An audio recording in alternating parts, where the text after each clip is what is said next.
Hello, কি খবর সবার? আজকে আমি বানাতে চলেছি মোমো। ভাববেন না এটা কোনো রেসিপি ভিডিও, কারণ আমি কোনো এক্সপার্ট কুক নই। আমার যখন যেটা মনে হয় ইউটিউব বা ইনস্টাগ্রাম দেখে সেটা বানিয়ে ফেলি। হঠাৎ করে মনে হলো মোমো বানাই, তাই চলে আসলাম রান্নাঘরে। এরপরে আটা এবং একটু পানি মিক্স করে ডো তৈরি করে নিলাম।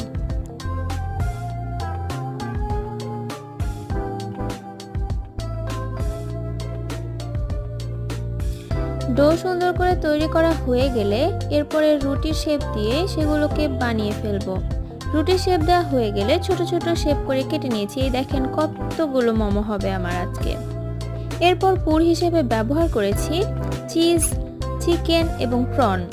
বাসায় আসলে অনেক বেশি চিকেন বা শুধু প্রন অনেক বেশি ছিল না, যার কারণে দুটো মিক্সড করে বানাতে হচ্ছে।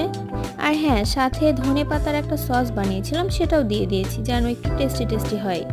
এই যে ভালো মতো না, যেরকম পেরেছি সেরকম করে শেপ করে নিয়েছি। চিকেন আর প্রন মোমোগুলোকে আলাদা আলাদা করে রেখেছি, যদিও আমি পরে ভুলে গিয়েছিলাম কোনগুলো চিকেন আর কোনগুলো প্রন।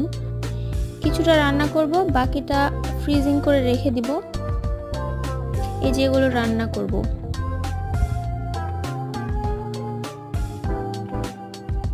অযথা একটু ঢং করে নিচ্ছিলাম। এরপরে প্যানে একটু পানি নিয়ে নিলাম। আমি অনেক ভিডিওতে দেখেছি যে এভাবেও করা যায়, যেহেতু আমার স্টিমার নেই আর ভাবলাম যে নতুন কিছু ট্রাই করা যাক, দেখি হয় কিনা। এরপরে পানিতে বলক আসার পরে মোমোগুলো দিয়ে দিলাম।